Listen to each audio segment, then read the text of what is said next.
Something just killed my dog. Something killed your dog? My dog went flying through the air over the tree. I don't know how it did it. Okay.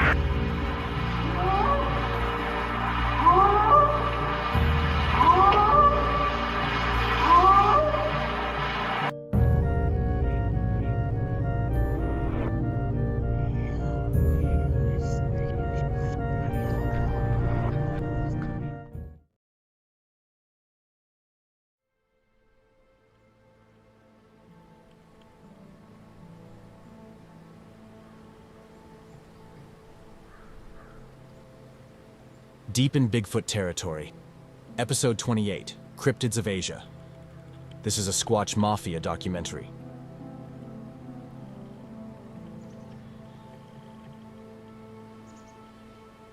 Welcome to this episode of Bigfoot territory. Today we are going to venture again into the wilderness of the Asian continent to explore three of the best documented legends of cryptozoology and anthropology coming from Asia. After previously researching the famous Vietnam rock apes in episode 11, we will take a closer look at the Orang Pendek from Sumatra, the Ebu Gogo of Flores Island, and the Yeren of central China in today's episode. Other cryptids from Asia that resemble the Sasquatch of North America will be researched in further episodes of Bigfoot territory. Today, we will explore various regional myths, as well as recent encounter reports, and examine some shocking video clips from various places in Southeast Asia. So, let's start today's show with a short lesson in anthropology.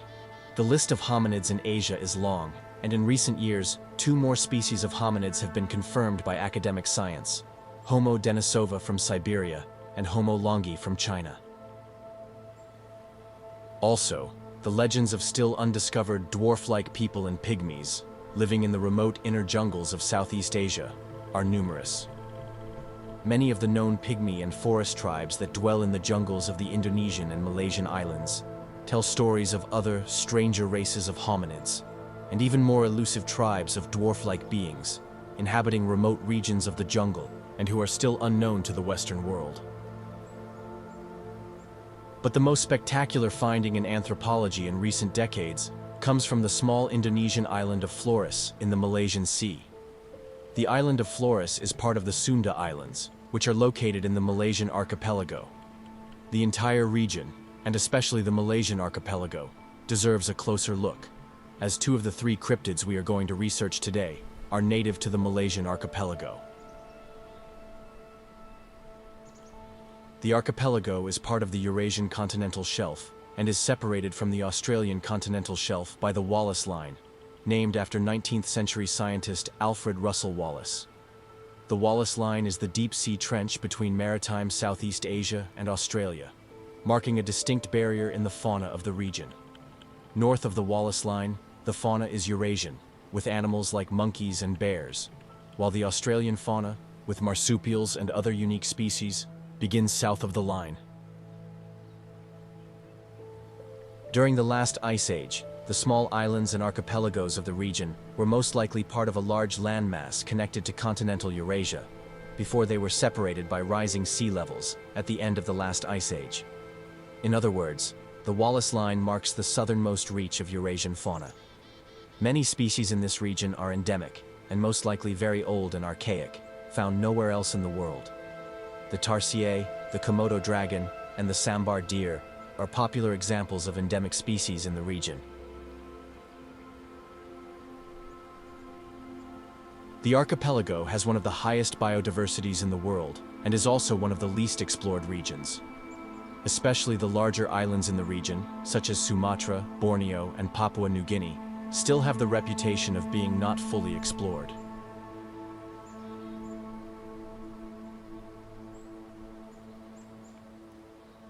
The small island of Flores became globally known in 2003, when a spectacular new species of hominid fossils were found in the large cave systems of the inner island.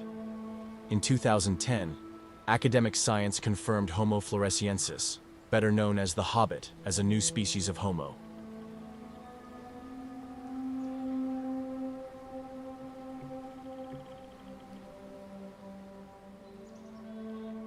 The first specimens on the Indonesian island of Flores were discovered on the 2nd of September 2003 by a joint Australian-Indonesian team of archaeologists looking for evidence of the original migration of modern humans from Asia to Australia.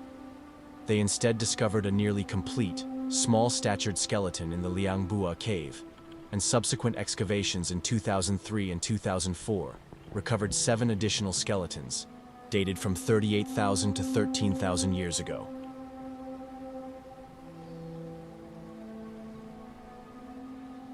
The most important and obvious identifying features of Homo floresiensis are its small body and small cranial capacity. Standing just 1.1 meters, or 3 feet 7 inches tall, Homo floresiensis is the smallest hominid species known to date. Its body and cranial capacity were tiny compared to those of other early hominins, with a brain comparable to the size of an orange. Researchers also identified unique anatomical traits that distinguish Homo floresiensis from modern Homo sapiens, including the shape of its teeth, the absence of a chin, and a reduced torsion in the lower end of the upper arm bone. The exact dating of Homo floresiensis remains a subject of ongoing debate. The often contradictory estimates in mainstream science imagines the dating of these beings something like this. Some researchers believe that Homo floresiensis went extinct between 50,000 and 38,000 BCE. Others argue that it may have lived as recently as 10,000 BCE. If true, this would mean that Homo floresiensis coexisted with Homo sapiens, potentially during the transition to the Neolithic era in Southeast Asia. The reasons for the extinction of Homo floresiensis remain speculative. Mainstream science agrees that Homo floresiensis was undoubtedly African in origin and most closely related to Homo habilis. It is considered an early species of the genus Homo and also shares connections with Homo erectus. This population, likely unable to build ships or navigate open seas, somehow found its way from Africa to the isolated island of Flores in the southern Pacific. The oldest artifacts from the Liang Bua cave system attributed to Homo floresiensis are around 190,000 years old. The dating of the arrival of Homo sapiens on Flores is also uncertain. Some researchers suggest that modern humans reached the island as early as 46,000 years ago, although clear evidence of Homo sapiens on Flores only dates back to 11,000 BCE. So far, this is the perspective of mainstream science regarding the Homo floresiensis, commonly known as the Hobbit of Flores Island. But the reports and stories of small hominid cryptids living in the inner jungles of Flores are much older, and are known to Westerners since the first Portuguese explorers arrived on the island in the 16th century. Since the early days of colonization of the island, the Catholic priests were aware of stories told in the native villages of the inner island, especially around the volcano Mount Lobo.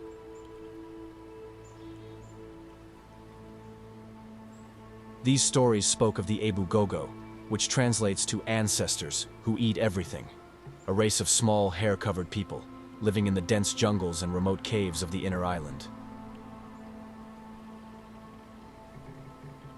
Since the early 17th century, numerous Westerners have verified these accounts. One of the most popular early documents might come from the British explorer and scientist William Marsden, who described a race of small hominids on Flores in his writings as early as 1783. Marsden named the beings Orang Pendek. However, the general academic public dismissed descriptions of small, hair-covered humans living in the dense jungles as fairy tales, and his reports were largely forgotten a few decades later.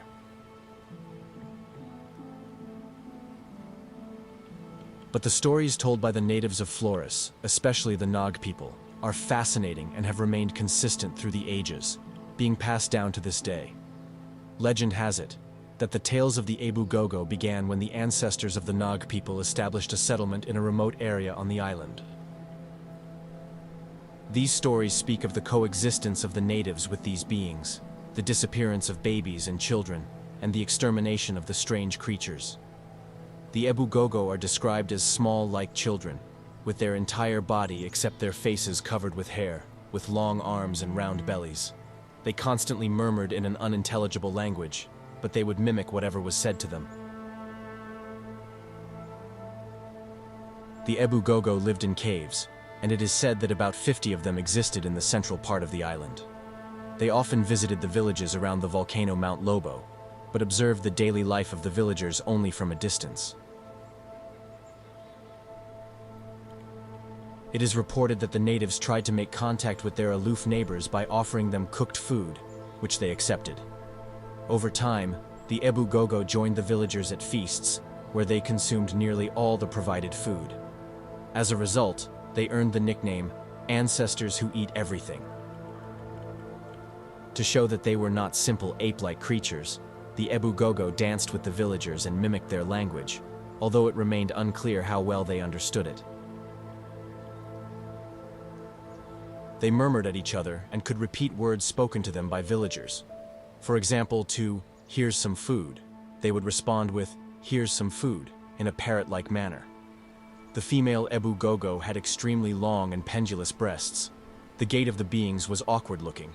Their ears slightly stuck out, and their arms and fingers appeared extremely long. Their bodies were stocky and pot-bellied. The Nage people of Flores described the Ebu Gogo as able walkers and very fast runners. They reportedly had wide and flat noses, broad faces with large mouths and extremely hairy bodies. The Ebu Gogo ate everything raw, including vegetables and meat. But the coexistence of the tribes of modern man inhabiting the island with the strange, archaic beings was far from harmonious. The villagers say that during times of drought and poor harvests, the Ebu Gogo raided their crops and stole livestock, which the villagers tolerated. However, when human children and babies began to disappear from their beds and cradles at night, the villagers decided to exterminate the strange, inhuman beings. One night, the villagers went to the entrance of the main cave of the Ebu Gogo and threw large amounts of burning coconut palm leaves into the cave and lit a big fire at the mouth of the cave to suffocate the Ebu Gogo with the smoke and to burn them. But legend has it that a male and a female Ebu Gogo managed to escape the cave and flee west into the island's forest. Interestingly, the Liangbua cave system, where the fossils of the Hobbit were excavated in 2003, lies to the west of Mount Lobo. Several of the villages around the volcano still recount this story today, with only very minor changes in detail.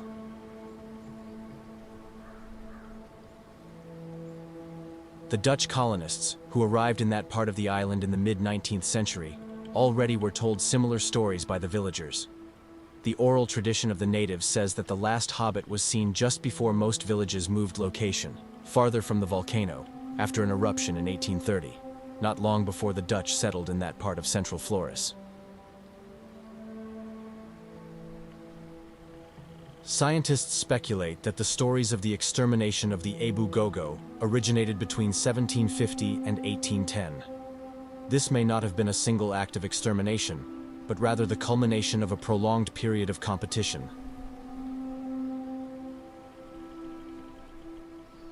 The records seem too detailed and vivid to lack a historical foundation.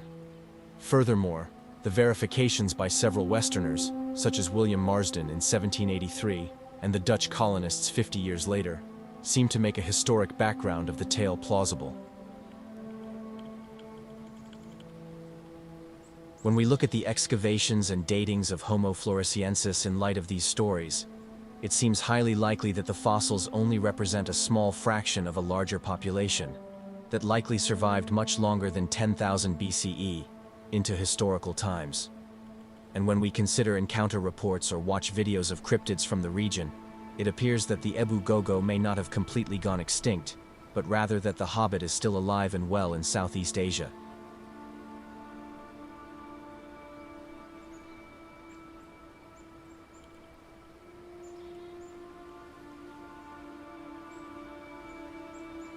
Another large island in the Malaysian archipelago that has a long tradition of legends and myths about bipedal cryptids, as well as sightings and encounter stories to this day, is Sumatra.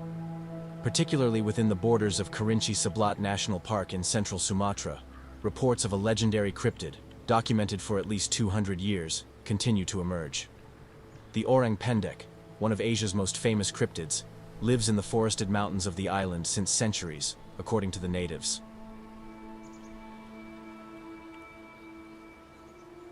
Sumatra is one of the largest islands on the planet. It is also highly mountainous, with some of the highest peaks in Asia.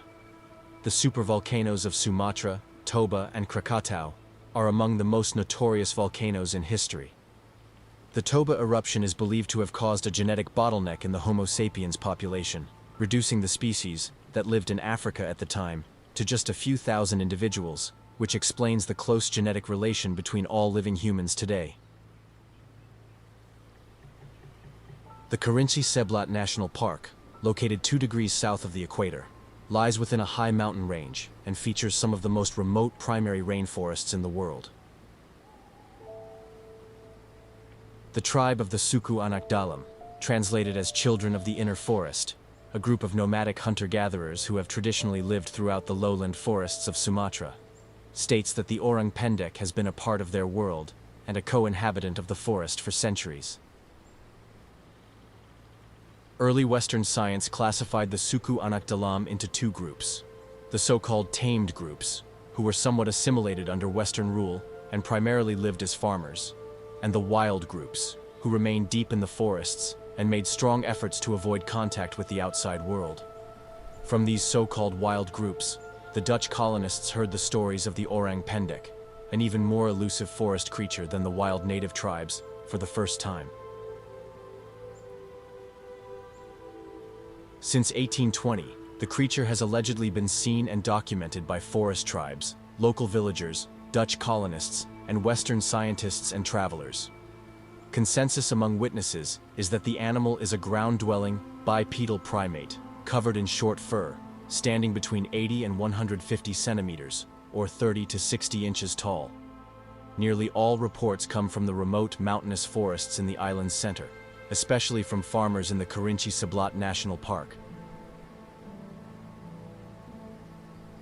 According to the stories of the forest tribes, the Orang Pendek travel in groups of 5 or 6, subsisting on wild yams and hunting animals at night. Accounts of the creature claim it ambushes unfortunate hunters and wanderers traveling alone in the forest. One account by a Westerner is particularly widespread.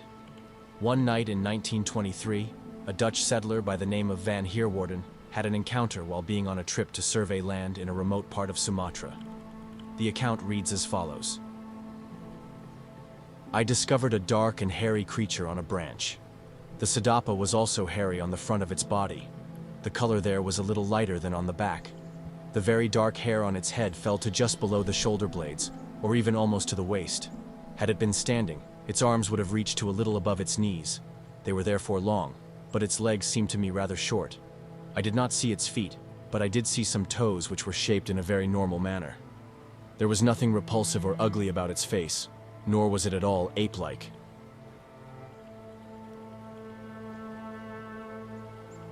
Interestingly, there seems to be modern academic support for the idea of a cryptid hominid living in the rainforests of Sumatra. The best-known efforts to find the creatures might be those of British researcher and journalist Deborah Martyr, who spent more than 15 years in the 1990s and 2000s conducting field research on the Orang Pendek. She and her team claim to have identified 4 individuals based on their footprints. She also states that the survival of the species is highly endangered due to the massive destruction of its habitat. This is supported by the significant decline in sightings over the last 50 years. During the course of the expedition, the wildlife of Sumatra was also studied in greater detail. Among other discoveries, 48 new bird species were identified. Additionally, the giant pita, which had not been seen on Sumatra for over 100 years, was rediscovered. The expedition also uncovered numerous hominid footprints and tufts of hair that could not be assigned to any known species.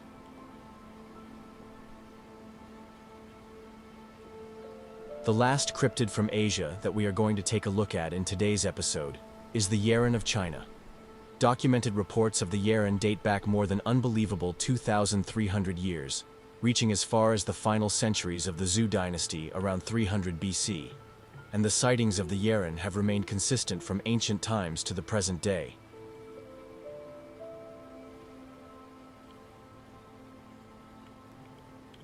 The legend of the Yeren is especially linked to the Shenongjia Mountains of the Hubei province in central China. 85% of the Shenongjia district consists of mountains and highlands, and 70% is covered in dense forest.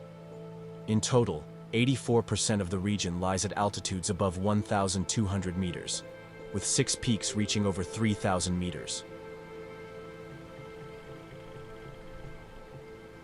The Yeren strongly resembles the Sasquatch of North America.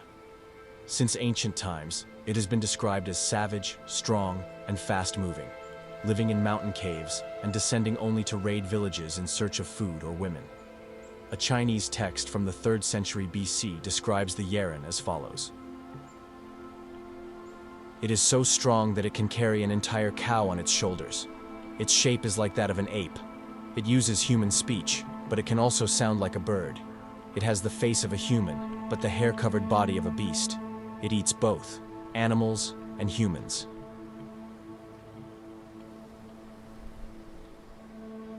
On account of their wild nature, these creatures were often portrayed as lustful, capturing and raping villagers, the latter especially if the victim was female. These ape-men are purportedly entirely lacking females and need to abduct and rape women to breed. The reverse is said for the wild women or wild wives. They would abduct men, slinging them over their backs and carrying them up the mountain to wed. In 1555, during the Qing dynasty, a local newspaper published a story about a group of Yeren sheltering in nearby mountain caves, which preyed on dogs and chickens of the region. Testimonies of the creature typically agree that the Yeren walks upright and stands over 2 meters or 6.5 feet tall, is covered in tawny hair all over the body, especially long at the scalp, and has a face reminiscent of both an ape and a human. Other common descriptions include black or red hair, long arms hanging all the way down to the knees, and big feet.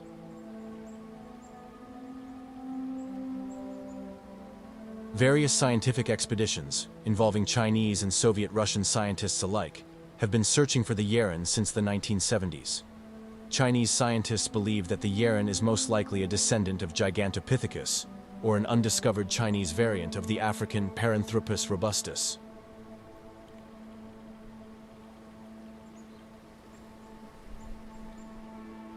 There are, of course, more fascinating stories of cryptids and Bigfoot-like creatures from all over Asia, and we will look into more of these stories in upcoming episodes. But now, let us look at 2 video clips coming from the region that most likely show real bipedal and undiscovered cryptids. The first video was filmed near the village of Aceh on Sumatra in 2017.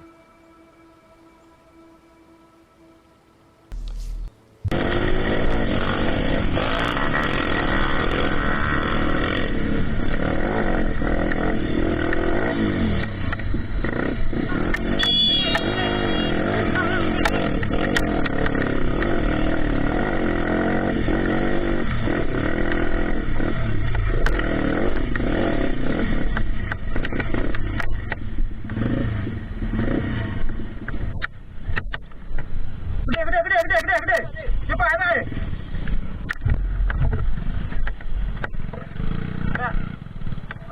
Balikin dah. Balikin pelai. Oh, tahan dulu. Tahan. Ada parang enggak? Parang ada. Parang. Pisau.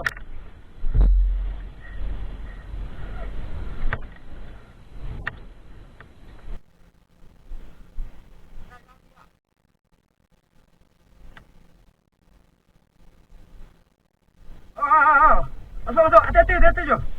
Pegang parang dia tadi Tombak. Oh, tongkat. Masuk.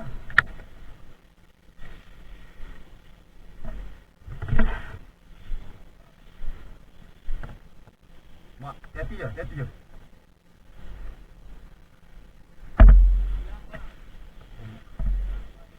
Berani dalam kali bang. Oh, berani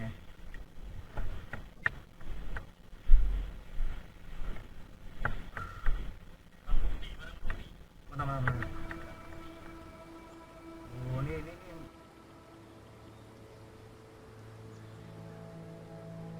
It is obvious that the creature in the video is very unlikely to be a Homo sapiens from a local pygmy tribe.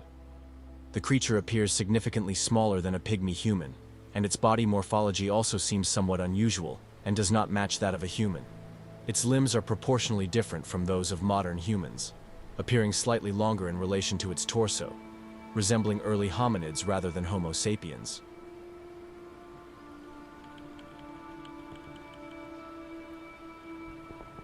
The being also demonstrates an unusual speed and agility, sprinting away from the motorcyclists at a rate that would be impossible for a human of similar size and build. While the Orang Pendek is always described as being covered in hair, the creature in the video appears to be rather hairless. Additionally, the video was recorded at the northern tip of Sumatra, not in the island's center, which is said to be the territory of the Orang Pendek. So the creature in the video may more closely resemble the hobbits of nearby Flores Island, possibly having survived in isolated pockets in the jungles of the Malaysian archipelago.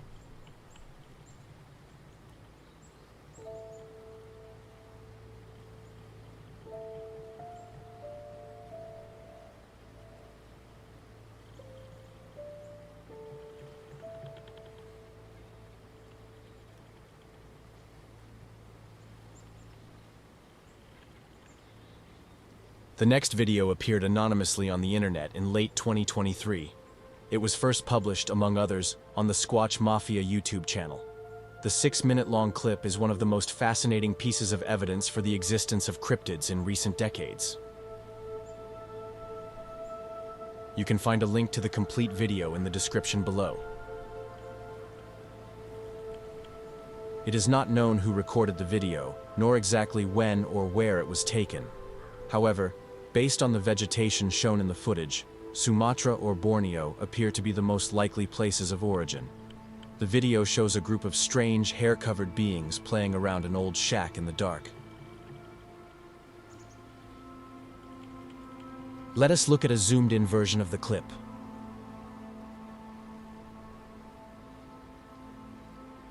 In some moments, the beings appear to behave like apes or primates, while in others, they clearly exhibit human characteristics.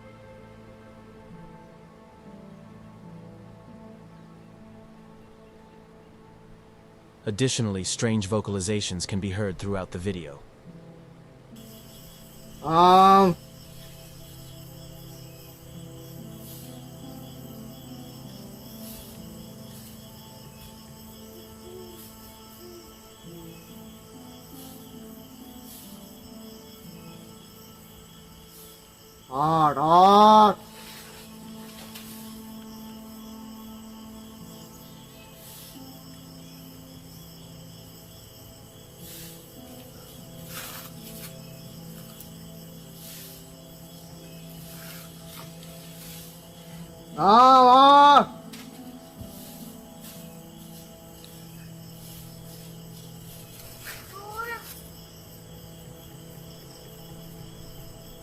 Another creature appears to be sitting at the bottom left of the scene, next to a small tree, which it moves with its right hand, seemingly to entertain or annoy the other two creatures, whose movements often strangely resemble those of babies or small children.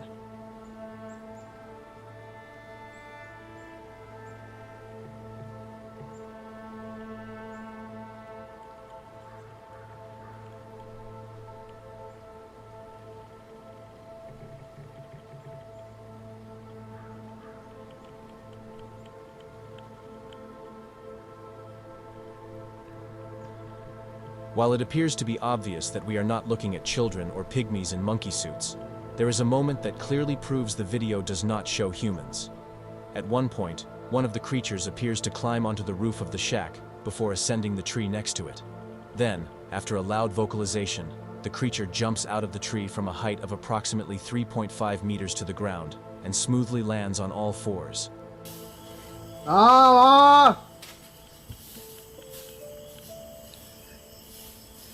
It is highly unlikely that a human could perform this jump. Other moments in the video also clearly showcase the creature's monkey-like movements.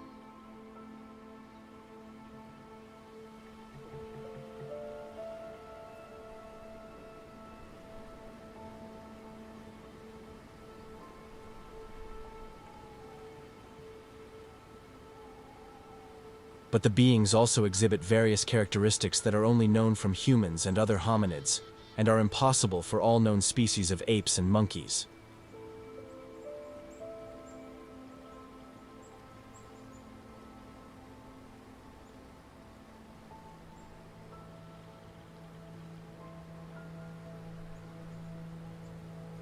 The beings often display a bipedal, upright walk, which is impossible for all known monkeys. Additionally, at least one of the beings clearly has long hair on its head, a feature that is only known from hominids, not from any known ape.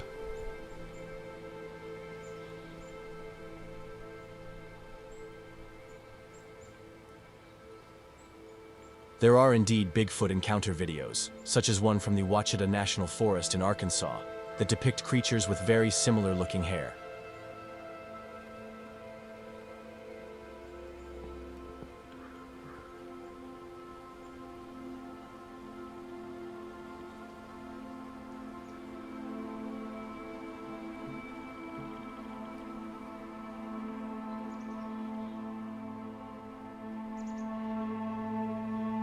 Furthermore, one of the beings is crawling on its knees, similar to how a human baby or a small child would. This behavior is also impossible for monkeys and apes. The amount of information the video provides about the social behavior of the beings is limited, but intriguing. As mentioned before, the creature sitting on the ground in the lower left appears to use the tree to entertain or tease the other two beings, just as a human might do with a baby or a small child. This behavior further suggests that the creatures in the video are not monkeys. So, this video could indeed very well depict the legendary Orang Pendek of Sumatra. But many questions concerning the clip remain unanswered so far. Why are the beings playing so casually in front of a camera that even seems to have a headlight attached to it? Are the creatures themselves responsible for the vocalizations we hear in the clip? Or are these sounds produced by nearby humans?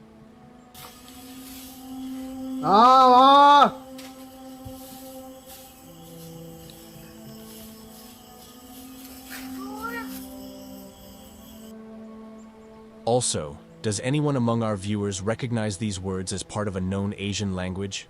If so, please let us know in the comments.